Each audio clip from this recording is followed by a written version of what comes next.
다 함께 일어나셔서 조용한 기도 드리시겠습니다.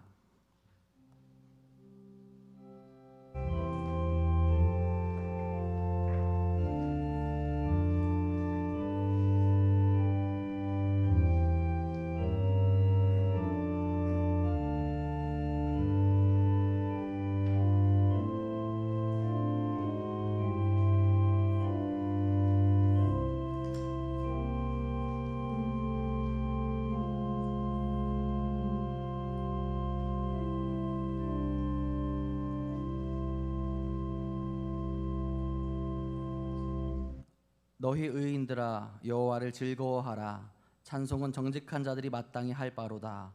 수금으로 여호와께 감사하고 열줄 비파로 찬송할지어다. 새 노래로 그를 노래하며 즐거운 소리로 아름답게 연주할지어다. 온 땅은 여호와를 두려워하며 세상의 모든 거민들은 그를 경외할지어다. 아멘.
하나님이 세상을 이처럼 사랑하사 독생자를 주셨으니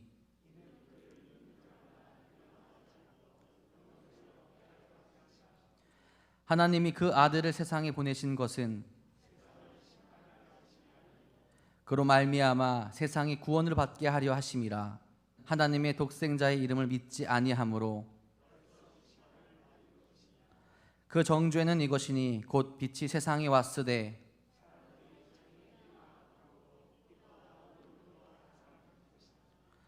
악을 행하는 자마다 빛을 미워하여 빛으로 오지 아니하나니 진리를 따르는 자는 빛으로 오나니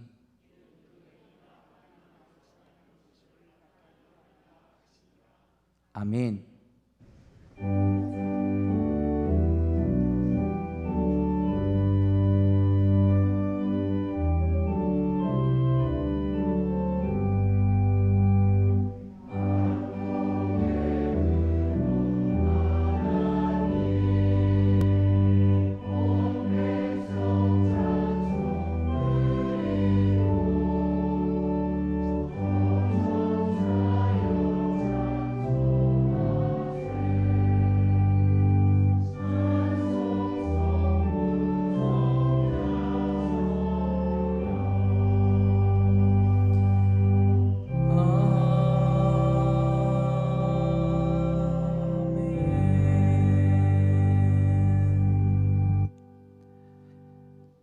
전능하사 천지를 만드신 하나님 아버지를 내가 믿사오며 그 외아들 우리 주 예수 그리스도를 믿사오니 이는 성령으로 잉태하사 동정녀 마리아에게 나시고 본디오 빌라도에게 고난을 받으사 십자가에 못 박혀 죽으시고 장사한 지 사흘 만에 죽은 자 가운데서 다시 살아나시며 하늘에 오르사 전능하신 하나님 우편에 앉아 계시다가 저희로서 산자와 죽은 자를 심판하러 오시리라.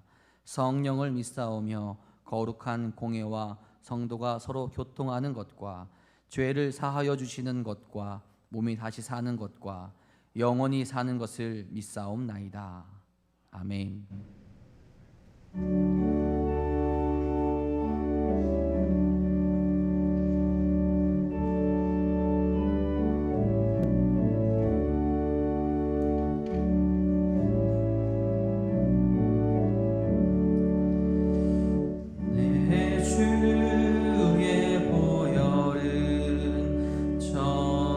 전하고 전하다 내 죄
언제나 우리 가운데 임하셔서 빛의 길로 인도하신 하나님 아버지 감사합니다. 오늘도 우리의 소망이 되시고 우리를 구원의 길로 인도하신 하나님만을 바라보게 하옵소서. 이 죄악 많은 세상 속에서 우리는 홀로 살아갈 수 없음을 고백합니다.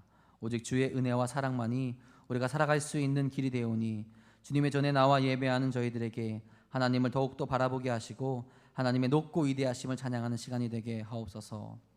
비록 연약하여 죄의 미혹에 빠져 살아온 시간도 있습니다. 주님, 저희들을 불쌍히 여겨주셔서 예수 그리스도의 이름으로 회개하며 나아가오니 죄의 권세 아래에 있는 속박의 끈을 끊어주시고 진리의 자녀, 빛의 자녀로 살아갈 수 있는 믿음을 허락하여 주옵소서.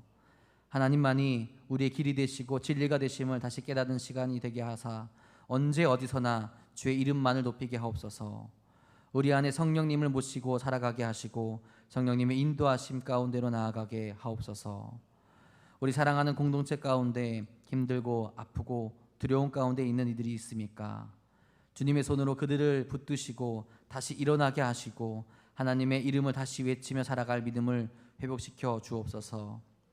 여기 모인 가운데 우리가 한마음 한뜻으로 하나님께 기도하며 하나님께 나아가게 하셔서 교회의 모든 이들을 위해 함께 기도하게 하시고 나아가 세상에서 아직 죄의 자녀로 살아가는 이들을 위해서 기도하게 하옵소서.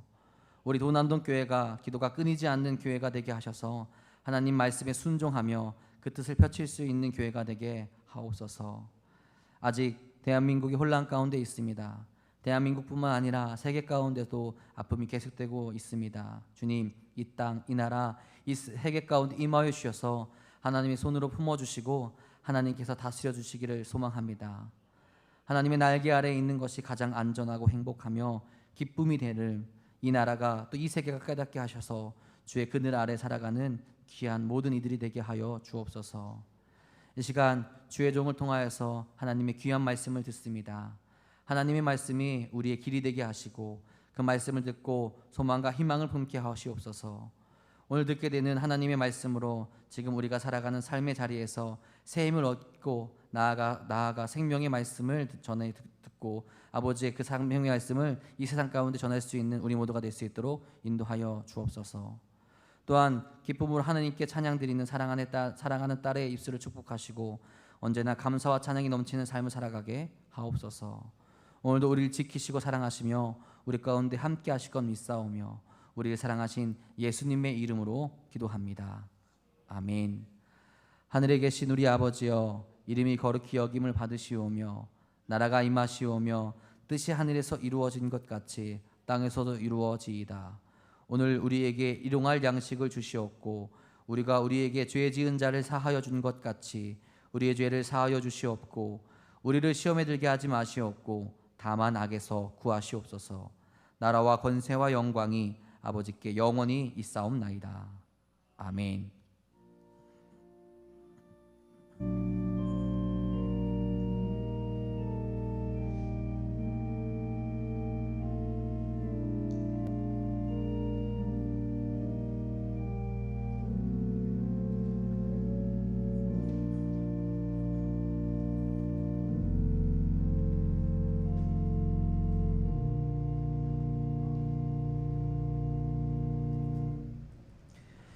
교회 소식 전해드리도록 하겠습니다. 우리 사회적 거리두기 4단계 방역 지침에 따라서 우리 허용된 인원만 우리 함께 현장 비대면 예배를 함께 드립니다.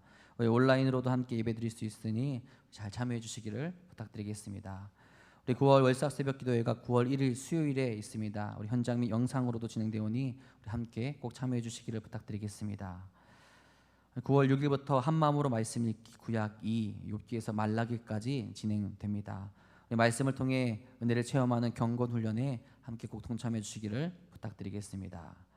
우리 교회학교 행사 우리 온라인으로 그리고 청년부는 현장과 온라인으로 함께 진행됩니다. 우리 위에서 꼭 함께 기도해 주시기를 부탁드리겠습니다. 이외의 교회 소식은 주보로 참고하시기 바랍니다.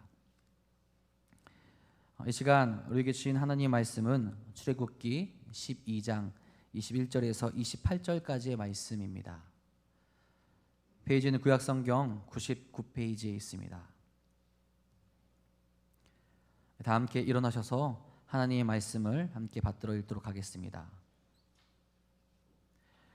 모세가 이스라엘 모든 장로를 불러서 그들에게 이르되 너희는 나가서 너희의 가족대로 어린 양을 택하여 유월절 양으로 잡고 우슬초 묶음을 가져다가 그릇에 담은 피에 적셔서 그 피를 문 임방과 좌우 설주에 뿌리고 아침까지 한 사람도 자기 집 문 밖으로 나가지 말라.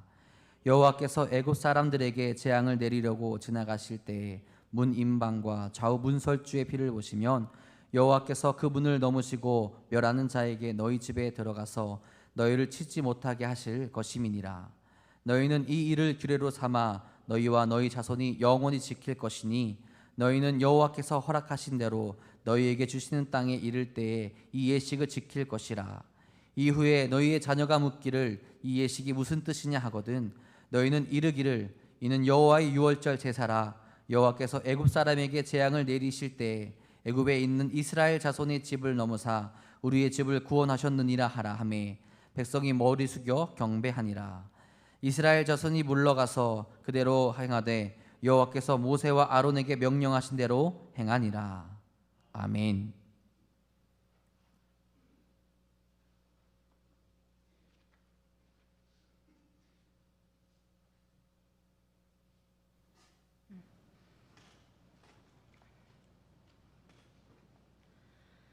주님 나와 동행을 하면서 나를 친구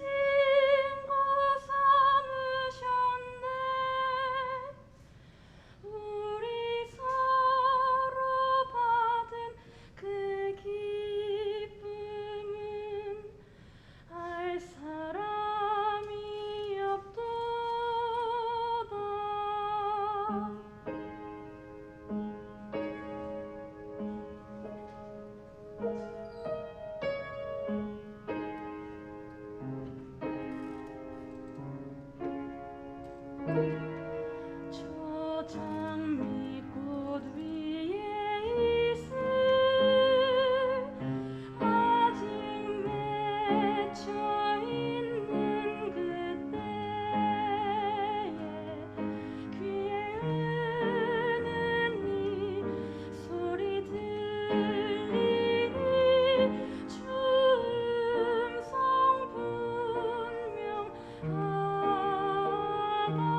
하나님, 주와 함께 살아가는 것이 가장 큰 행복인 줄 믿고 고백합니다.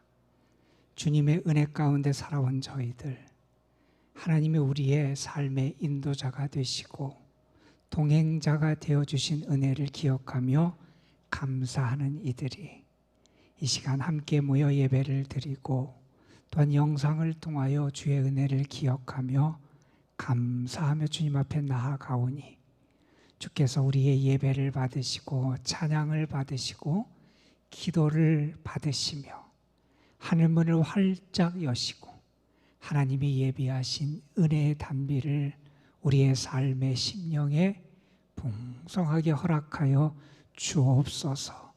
아버지 하나님, 특별히 어려운 가운데 있고 육신적인 약함 가운데 있는 성도들, 하나님의 은혜가, 하나님의 도우심의 능력이 간절히 저희들의 삶에 갈급하여 구하는 영혼들, 하나님 특별히 저들을 기억하시고 도와주시기를 원합니다. 주님이 저들을 살리시고 주님이 저들을 회복시키시고 주님이 저들을 고치시고 주님이 저들을 일으켜 세워주시는 은혜를 온전히 누리게 하여 주옵소서. 그래서 더 깊이 주를 찬양하고 감사하게 하시고 더 온전하게 주님을 바라고 주님을 찾을 수 있도록 우리에게 은혜의 은혜를 더하여 주옵소서.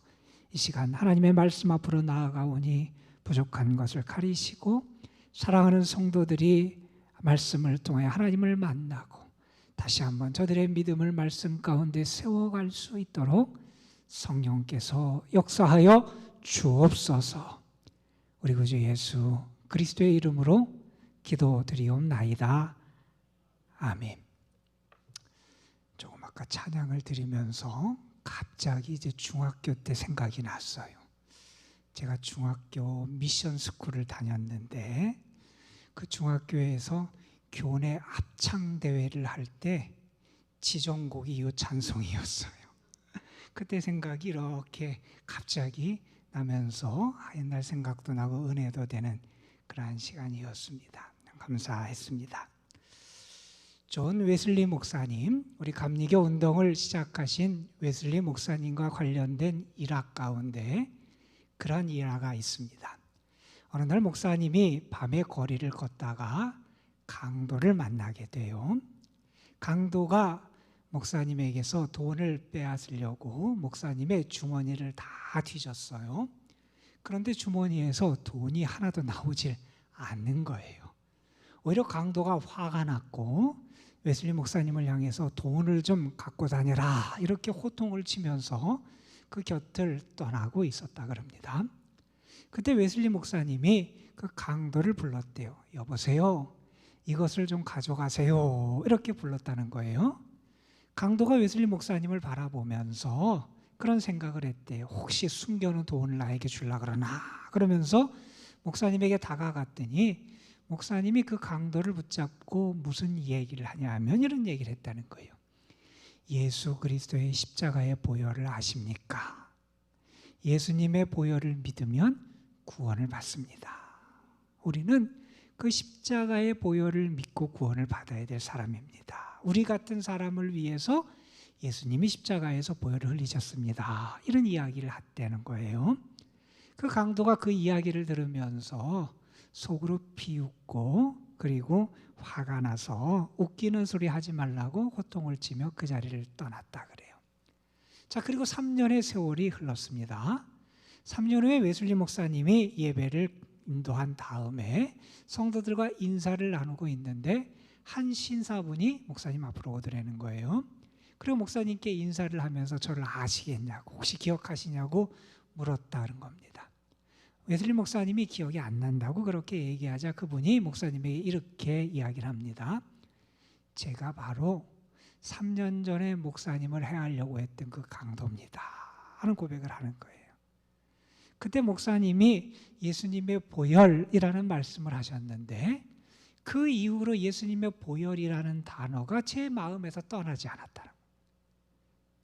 그 보혈로 말미암아 내가 회개하게 됐고 믿음을 갖게 됐습니다. 감사하다고 인사를 하는 거예요. 그러면서 목사님에게 이 모든 게 목사님 덕분입니다. 이렇게 인사를 할 때 웨슬리 목사님이 그 사람에게 이런 대답을 했답니다. 제가 한 게 아닙니다. 이것이 바로 그리스도의 보혈의 은혜입니다. 이런 얘기를 했다는 거예요. 예수님의 보혈이라고 하는 그 말이 한 사람의 인생을 바꾼 거잖아요. 여러분, 우리는 예수님의 보혈을 믿는 사람들이에요. 우리는 예수님의 보혈의 능력을 체험한 사람들이에요. 그 보혈의 능력을 의지해서 살아가는 사람들이에요. 우리는 그 예수님의 보혈을 전하며 살아가는 사람들입니다. 저는 오늘 말씀을 통해서 다시 한번 예수님의 보혈의 은혜와 그 능력에 대해서 우리가 묵상하는 그러한 시간을 갖기를 원합니다. 한 나라의 정체성을 나타내는 특별한 날들이 나라들은 있습니다. 프랑스 같은 나라는 프랑스 대혁명이 일어났던 날이 프랑스의 정체성을 나타내는 중요한 날이 되겠지요. 미국도 독립기념일을 특별히 기억하고 기념하면서 며칠 동안 그 축제로 그날을 기억하는 것을 우리는 잘 알고 있지요. 우리나라도 벌써 한 2주가 됐네요. 2주 전에 우리가 광복절을 보냈습니다. 우리나라 국민이면 누구나 8월 15일이 어떤 날인지, 그리고 그날 왜 우리가 쉬면서 그날을 기억하고 기념하는지를 설명할 수 있어야 될 거예요.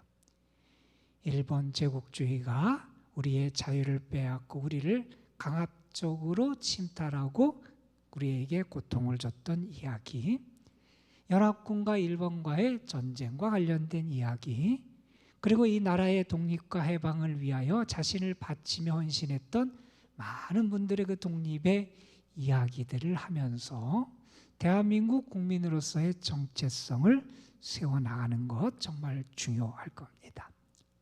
그날이 우리 민족에게, 우리 국민들에게 상당히 중요한 날임에 우리는 틀림없다고 말할 수 있을 겁니다.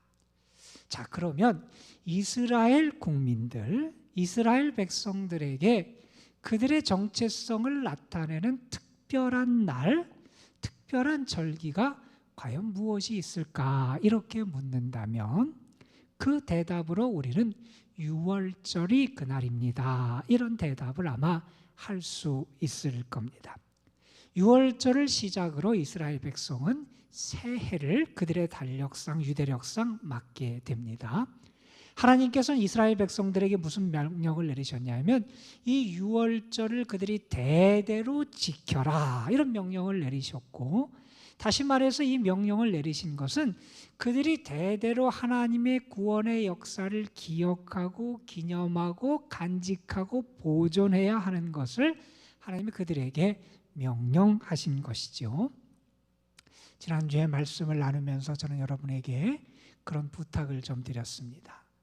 우리가 이 출애굽기의 말씀을 읽고 묵상하는 가운데 정말 우리의 삶에 참된 출애굽의 역사를 좀 경험했으면 좋겠다 하는 말씀을 드렸어요.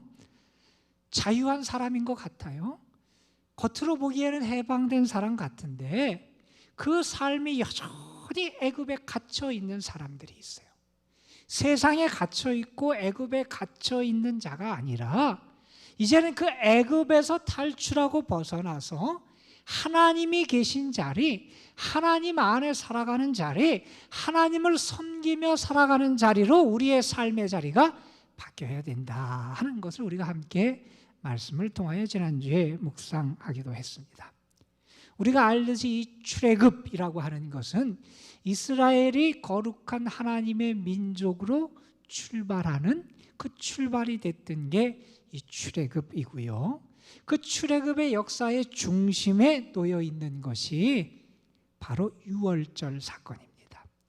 오늘 우리가 본문으로 택한 출애굽기 12장의 말씀은 이 출애굽 사건의 핵심적인 사건이었던 이 유월절과 관련된 것을 우리에게 전해주는 말씀이고, 이 유월절 사건을 통해서 하나님의 구원의 역사를 우리에게 보여주는 말씀이 이 출애굽기 12장의 내용이다, 이렇게 설명할 수 있을 겁니다.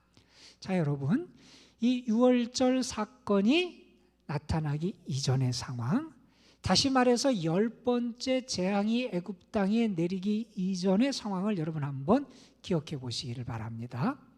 모세가 하나님의 명령을 받고 사명을 받아서 애굽 땅으로 왔습니다.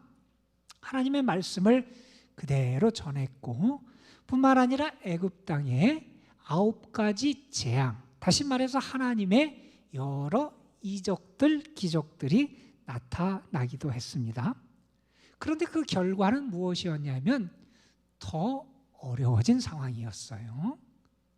이스라엘 백성도 그렇고 직접적으로 애굽 땅에 임한 재앙의 피해자였던 애굽 사람들도 못 살겠다고 아우성을 치는 상황이었어요. 모세가 애굽 땅에 내려오면서 모세는 알았을 거예요.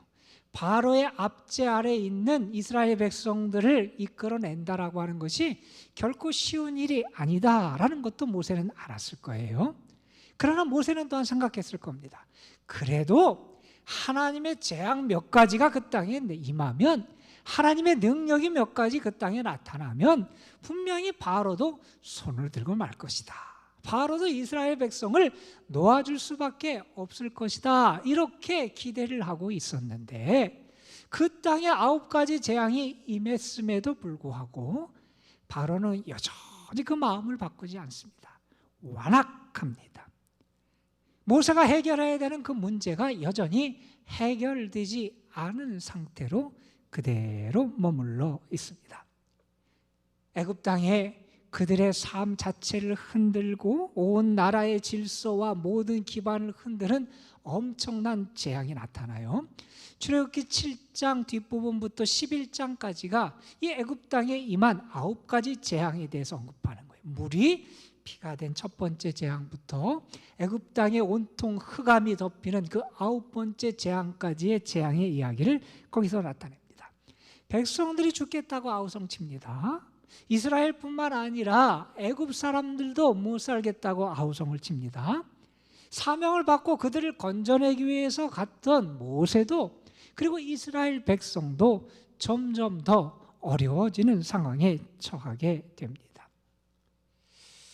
우리가 인생을 살아가면서 경험하는 것 가운데 하나가 인생이 내가 계획한 대로 되지 않을 때가 더 많다 하는 것을 우리는 경험하잖아요. 때로는 뒤죽박죽 될 때도 있어요. 때로는 삶의 여러 가지 부조리한 현실과 아픔 때문에 우리가 고통을 당하기도 하고 안타까워하기도 하고 분노할 때도 있어요.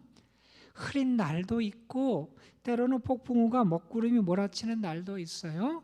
아침에 짙은 안개가 끼듯이 우리의 삶에 그런 안개가 끼는 날도 있습니다. 힘든 일, 참 고통스러운 일이 늘 있는 게 우리의 인생이라고 말할 수 있을 겁니다.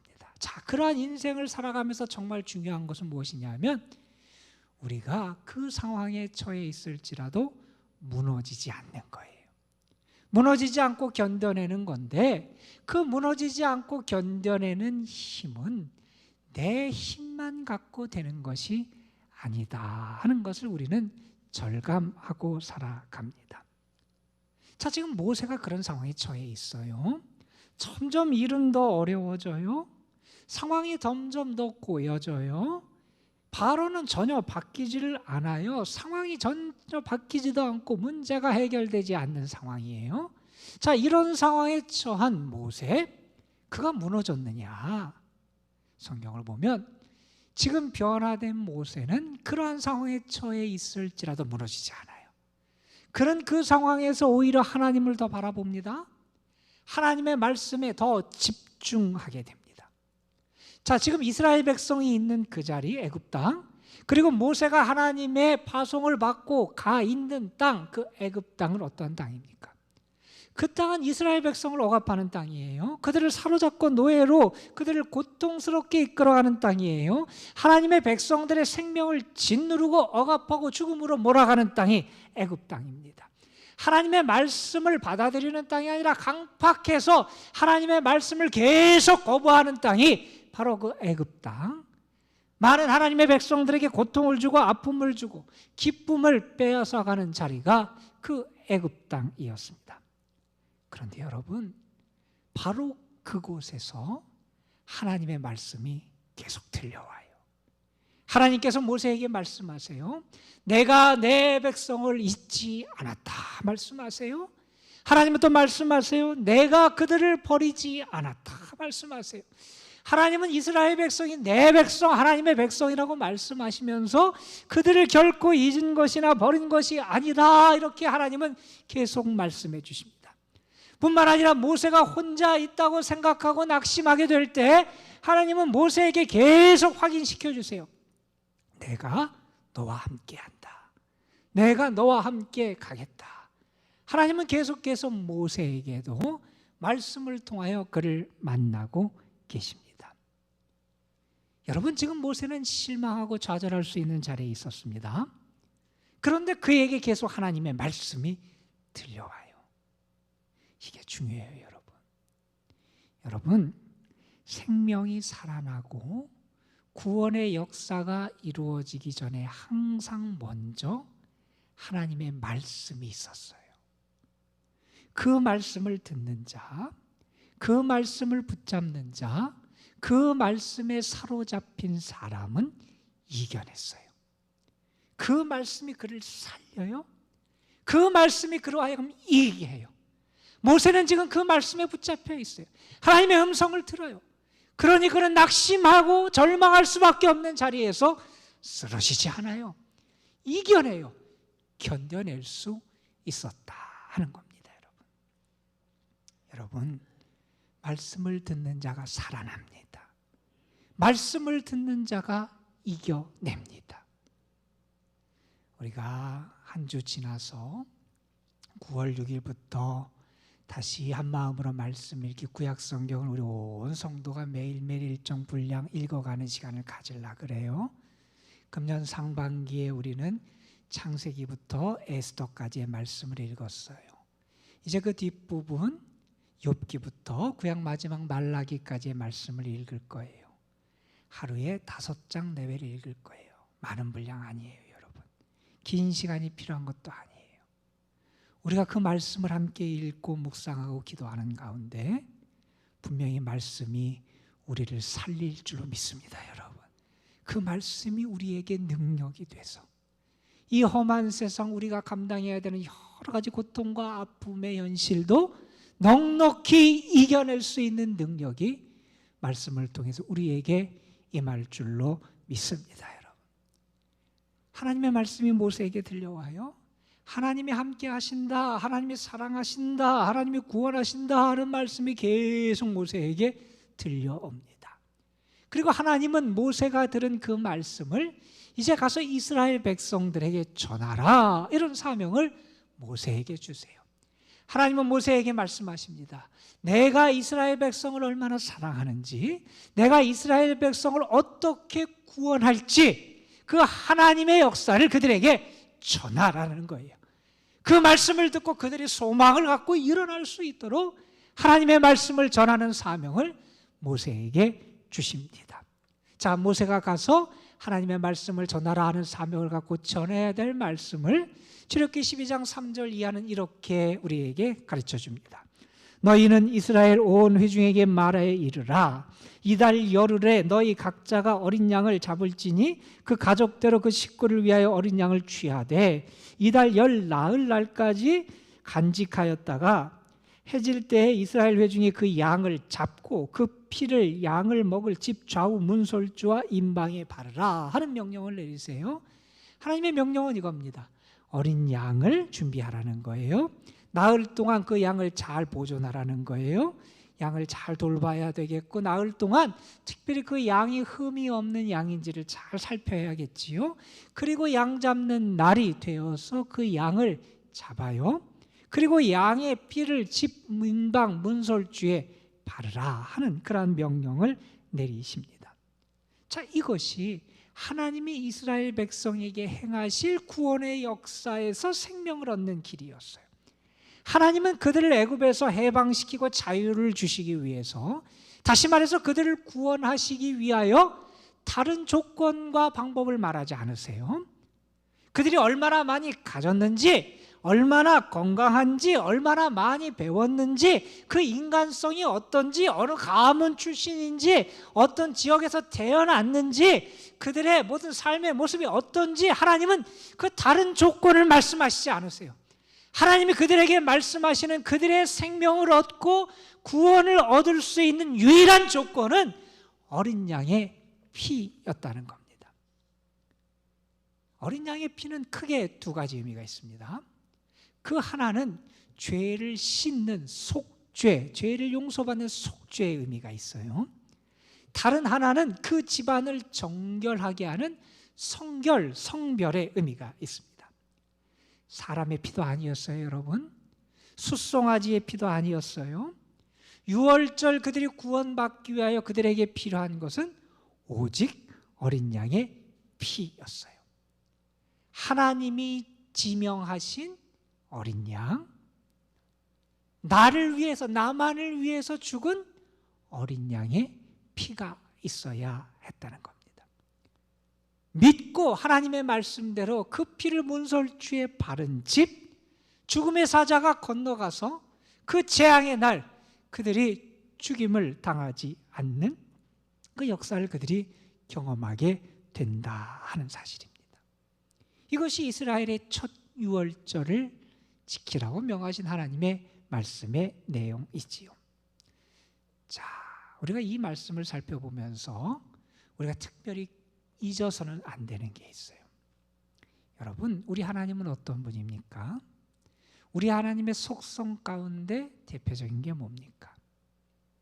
우리 하나님은 의로우신 하나님이세요. 의로우신 공의의 하나님이시잖아요. 공의의 하나님은 마땅히 하나님의 이 공의의 속성에 맞게 죄인에게 죄값을 물으셔야 돼요. 죄인에게 죄값을 묻고 그를 벌하고 심판하셔야 되는 게 이 공의의 하나님의 모습, 하나님의 속성, 하나님의 정해놓으신 규칙에 합당한 모습이에요. 그런데 이 유월절 사건을 통해서 지금 하나님은 무엇을 보여주시냐면, 하나님이 마땅히 죄값을 물으셔야 되는데 대신 죽은 어린 양 때문에 그 죄값을 묻지 않으시고 살려주시겠다는 거예요. 하나님이 하나님의 속성을 친히 거스르는 행위를 하시겠다는 거예요. 하나님이 정하신 규칙을 하나님 스스로가 위반하시겠다는 거예요. 왜? 그들을 살리기 위해서. 이 하나님의 아름다운 위반이 없었으면 우리에게 영원한 생명도 주어지지 않았을 것이고, 우리가 하나님의 자녀가 되는 은혜도 우리에게 나타나지 않았을 거라는 거죠. 하나님이 이렇게 그들을 사랑하시고 이렇게 그들을 구원하시겠다 하는 메시지를 하나님은 이스라엘 온 백성에게 전하라고 말씀하세요. 자, 여러분, 이게 이스라엘의 유월절이었어요. 그런데 여러분 아십니까? 우리에게도 영적인 유월절이 있었다는 사실을 여러분 아십니까? 이스라엘 백성이 유월절을 지키던 그 밤, 다시 말해서 애굽 땅에 10번째 재앙이 임하던 그 밤을 여러분 한번 생각해 보세요. 자, 하나님의 말씀대로 양을 잡았어요. 그리고 그 피를 문설주에 발랐어요. 그런데 그 이스라엘 가정 가운데 어떤 집에는 아이들이 있었을 거예요. 그 아이들 가운데는 그날 무슨 일이 벌어지는지도 모르는 아이들도 있었을 거예요. 이 사건이 무슨 의미인지도 모르고 지내는 아이들도 아마 있을 거예요. 그냥 잠든 아이도 있을 거예요. 그런데 그런 아이일지라도 그 집에 하나님의 말씀에 순종하여 문설주에 어린 양의 피를 바르면 그 집에 구원의 역사가 임했다는 거예요.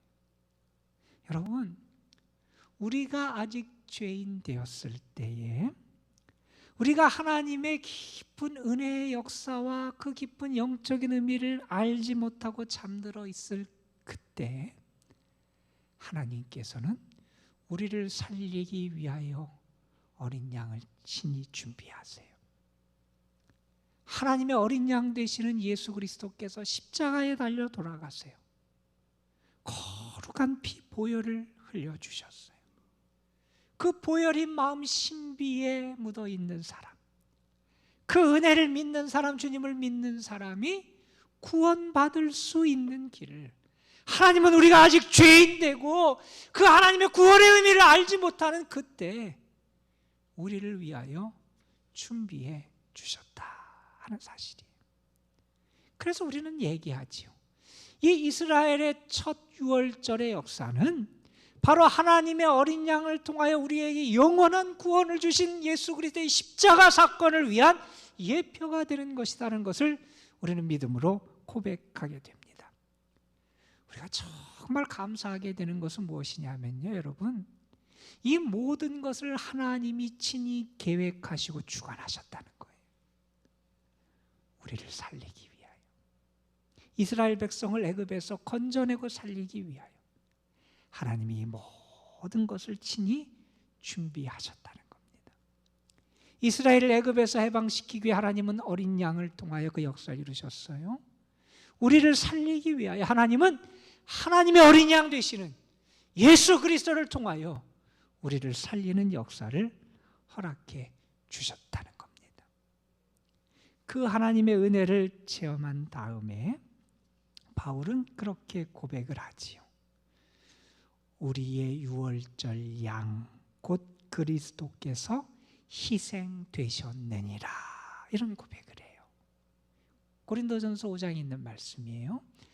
예수님이 우리를 위하여 자신을 희생하셨다는 것, 우리를 살리기 위해 희생하셨다는 그 희생을 바울은 무엇이라고 고백하냐면 하나님의 유월절 어린 양이 되신 것이다 라고 하는 그런 말씀을 하고 있는 겁니다.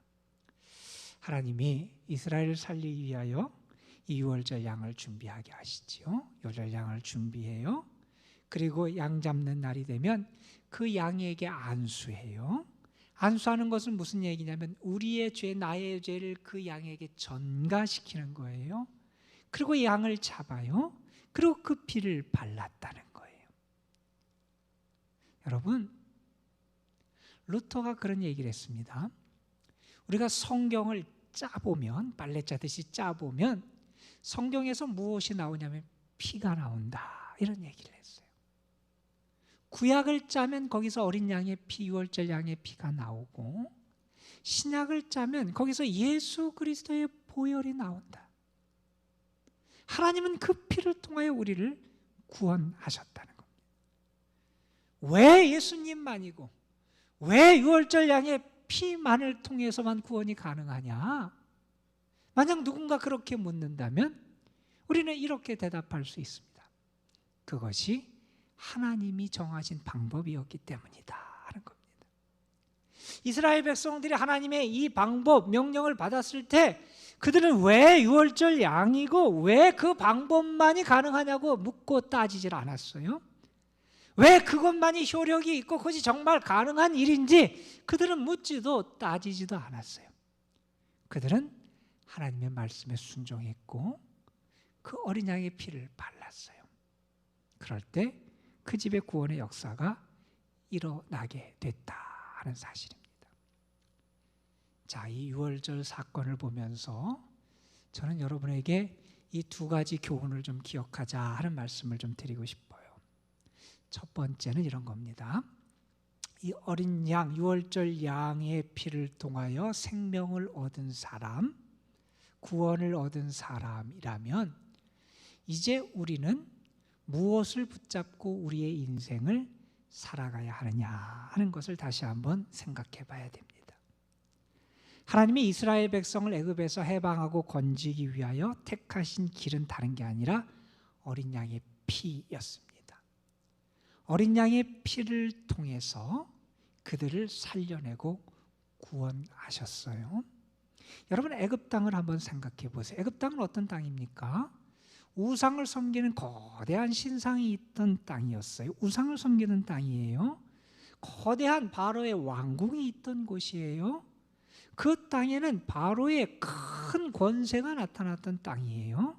그 땅에 군사력, 당시 그 주변 세계를 지배할 만큼 엄청난 군사력이 있던 땅이 애굽 땅이었어요. 그 땅에 있던 애굽의 세력은 그 땅에 사는 사람들 그리고 이스라엘 백성에게도 그렇게 얘기했을 겁니다. 봐라, 이것들이 너희를 행복하게 하는 거야.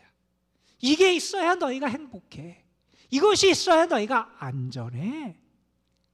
애굽 땅은 그렇게 하나님의 사람들까지도 그 눈을 가리우고 그 판단력을 가리우면서 거짓된 것을 통하여 그들이 안전과 행복을 찾도록 유혹했던 게 애굽 땅이었어요. 그 모든 것이 사실은 속임수, 거짓된 희망에 불과했던 거죠.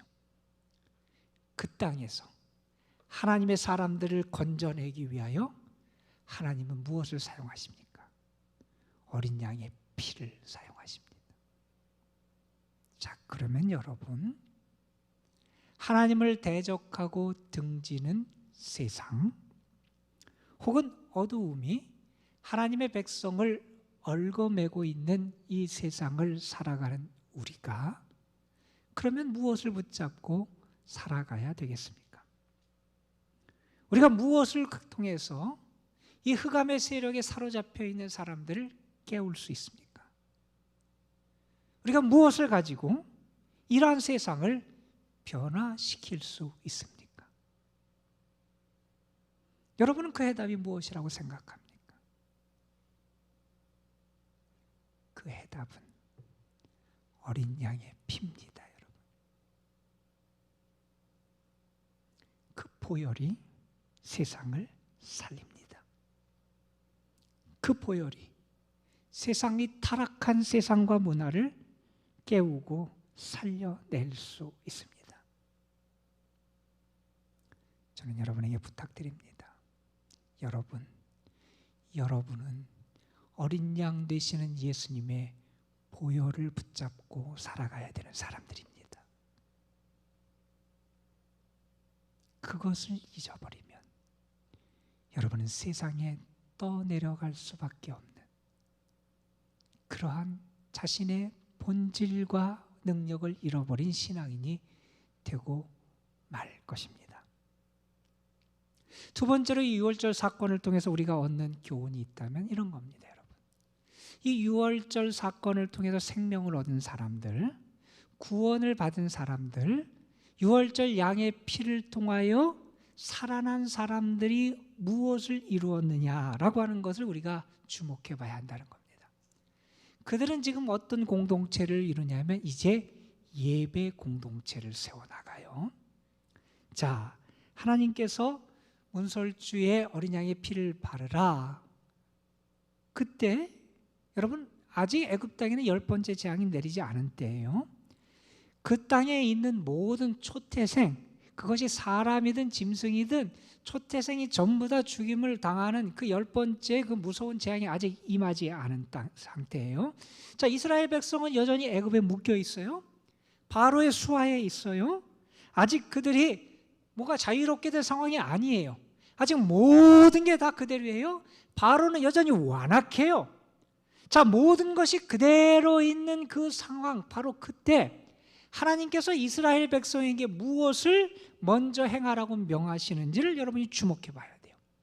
이 하나님의 명령은 그들이 아직 애굽에 갇혀 있을 때, 다시 말해서 출애굽하기 그 이전에도 타당한 말씀이었고, 그리고 그들이 애굽에서 벗어난 다음에도 그들에게 주어진 말씀이었고, 그들이 광야 생활을 할 때도 그들에게 주어진 말씀이었고, 이것은 또한 그들이 가나안 땅, 약속의 땅에 들어갔을 때도 하나님께서 그들에게 타당하게 명하신 명령의 말씀이었어요. 그것은 다른 것이 아니라 예배하는 거였습니다. 하나님께서 무엇을 명하시냐 하면 지금 출애굽 직전에 그들에게 명하시는 겁니다. 예배의 절기를 지키라는 거예요. 유월절과 무교절을 지키라는 거예요. 그 절기를 지키면서 하나님이 행할 것을 지시하세요. 먼저 무슨 지시를 하시냐면 그 절기를 지키는 동안 집안의 누룩을 다 제거해라. 발효제죠. 이스트 같은 발효제를 집안에서 다 제거해라. 그리고 누룩이 들어가지 않은 무교병, 그 딱딱한 빵을 먹어라. 이런 말씀을 하세요. 이것은 다시 말해서 그들이 정말 그 집안의 순수함, 거룩함, 그들이 옛생활에서 벗어나서 새 생명을 얻은 그것을 지켜나가라고 하는 그런 의미가 있고, 단지 그러한 것을 먹는 것만을 지시하신 것이 아니라 하나님은 그들에게 무엇을 말씀하시냐면 그들이 거룩한 모임, 성회를 열어라, 이런 말씀을 하셨다는 거예요. 이게 무슨 말씀이냐면 그들이 단지 먹고 마시며 즐기는 것으로 그치는 것이 아니라 이제 그들이 무엇을 해야 하냐면 하나님의 은혜를 기억하라는 거예요. 하나님의 구원을 기억하라는 거예요. 그 하나님께 감사하라는 거예요. 그 하나님을 찬양하고 그 하나님께 감동의 제사를 올려드리라는 거예요.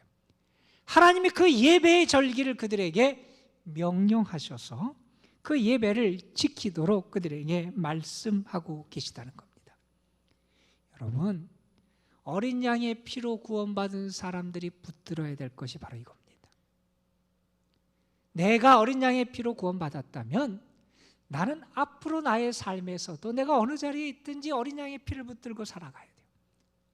그리고 내가 어린 양의 피로 구원받은 사람이라면 내가 그 구원의 은혜를 기억하고 감사하며 하나님 앞에 예배하는 이 예배를 붙들고 살아갈 수 있어야 한다는 겁니다.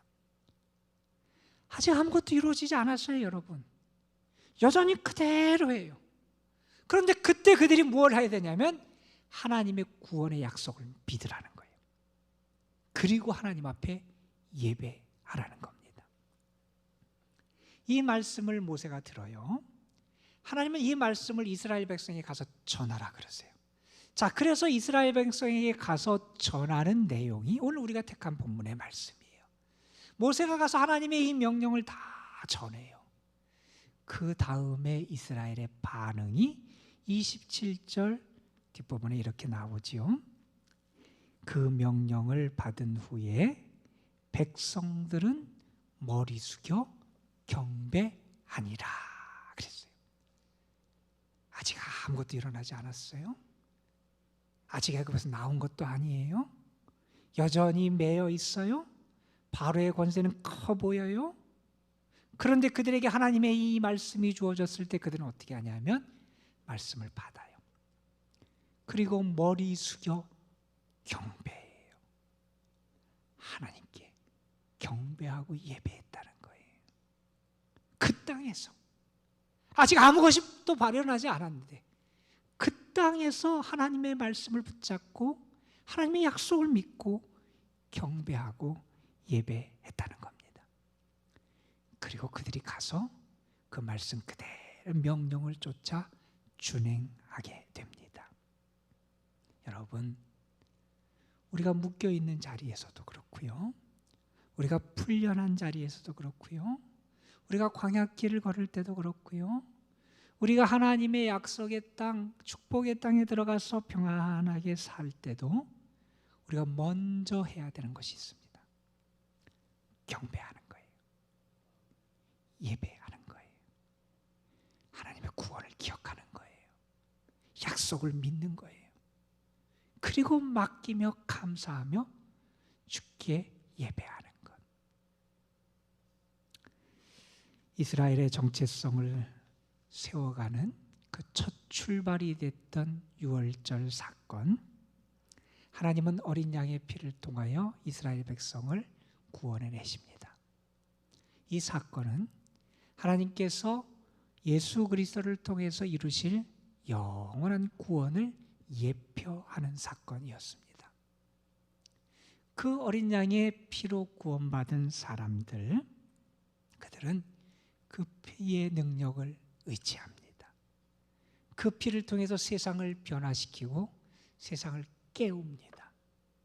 그리고 나아가 그들의 삶의 자리에서 하나님을 경배하며 예배하며 살아갑니다. 이 한 주간 여러분에게 간곡하게 부탁을 드립니다. 이 두 가지를 여러분이 붙잡고 살아가셔야 돼요. 하나님, 내가 정말 주님의 보혈의 은혜를 알고 믿고 의지하며 살아가게 하여 주옵소서 기도하셔야 돼요. 그리고 여러분의 삶의 자리에서 하나님을 경배하고 예배하는 그 일, 그것을 여러분이 꼭 행하셨으면 좋겠어요. 어둠의 땅 애굽이었습니다. 그러나 그들이 하나님을 경배하고 예배할 때 그 애굽 땅이 거룩한 예배당이 될 수 있었습니다. 여러분의 삶에 그러한 은혜의 역사가 함께 하시기를 주님의 이름으로 축복합니다. 기도하시겠습니다. 하나님, 바로의 속박 가운데 갇혀 있던 이스라엘 백성들을 구원해 내시기 위하여 하나님은 유월절 양의 피를 사용하셨습니다. 그리고 하나님은 우리를 살리고 구원하시기 위하여 성자 되시는 하나님의 어린 양 예수 그리스도의 거룩한 보혈과 십자가를 통하여 우리에게 새 생명의 은혜를 허락해 주셨습니다. 하나님, 그 은혜로 살림받은 저희들, 구원받은 저희들, 보혈의 은혜와 능력을 감사하고 의지하게 하여 주시고 그 은혜 가운데 살아가는 저희들 되게 하여 주옵시며, 무엇보다도 그 은혜를 경험하고 구원의 은혜를 기억하고 감사하는 사람답게 우리의 삶의 자리에서 모든 것이 변화되지 않고 그대로 아직 있을지라도 먼저 하나님께 경배하고 예배하는 주의 사람들이 되게 하여 주옵소서. 우리 구주 예수 그리스도의 이름으로 기도드리옵나이다. 아멘.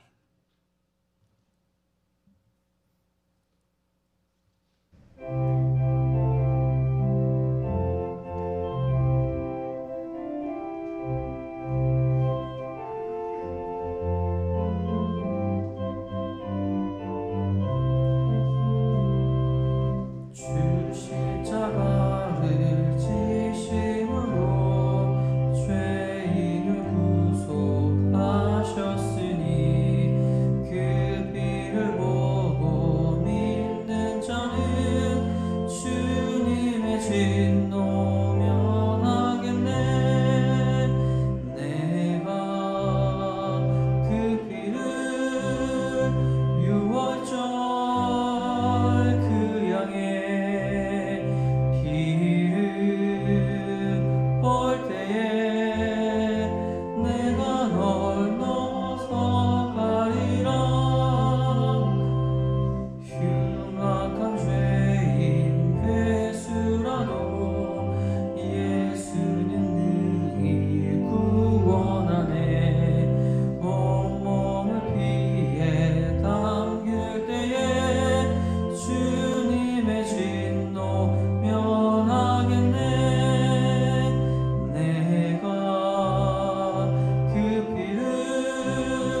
구원하시기 위해 거룩한 보혈을 흘려주신 그 피의 은혜, 구원의 은혜에 감사를 드립니다.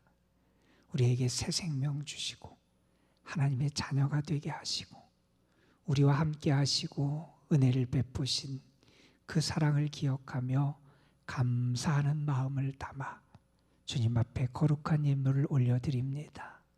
이곳에서 드리는 예물 또한 함께 하지는 못하지만 은행 계좌를 통하여 하나님 앞에 드려지는 정성스러운 예물들을 주님 흠양하여 주시고 저들의 삶에 하늘의 만나와 땅에 기름진 것을 충만하게 허락하여 주시기를 원합니다.